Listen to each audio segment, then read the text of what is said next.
Ayan, shout out mga kabaro, mga 59. Nandito na naman tayo sa shore lip na naman tayo ngayon. Nandito tayo sa isla kung saan marami daw kanibal dito. Balita ko maraming kinakain daw dito ng silor. Dito sa Nukuhiba. Prime Prince Polynesia mga kabaro. Marami daw kababalaghang nangyari dito. Ayan, naakyat tayo doon sa taas ng bundok. Papakita ko sa inyo yung papasyalan natin na dito.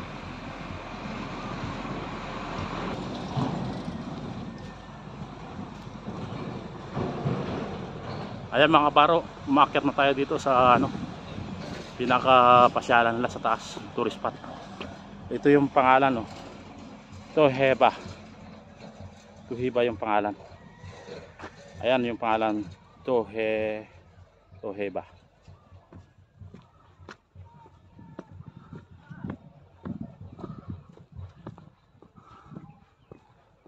Ayan yung mga pasyalan nila dito sa mga pang tourist spot. Itong isla na ito ay dati daw itong bulkan at sumabog noong 1813 mga kabaro. Ayan.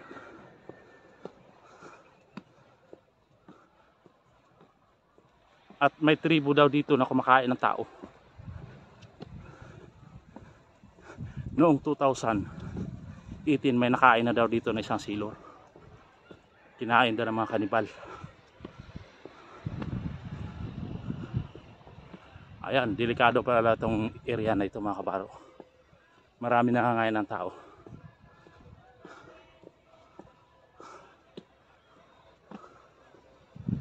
Ayan.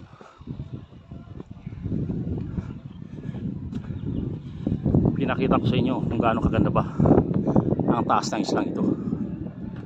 Ayan o. Yung pinaka-tribo nila to. Kaya kunting ingat tayo pag pumunta tayo dito. Dahil may kinain na daw ng tao dito.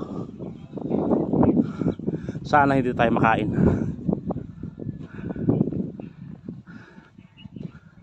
Ayan. Ayan mga kabaro. Ang islang ito.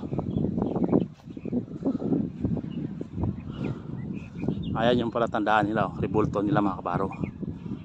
Ito yung pinaka-rebulto nila.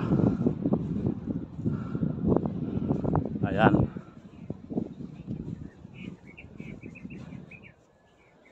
Yan, nakita yung bundok na yan, buo yan dati.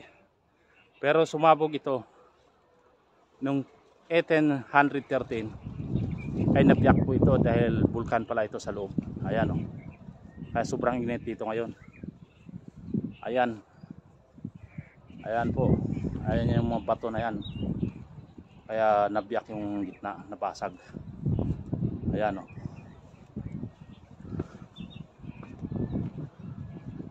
Ayan.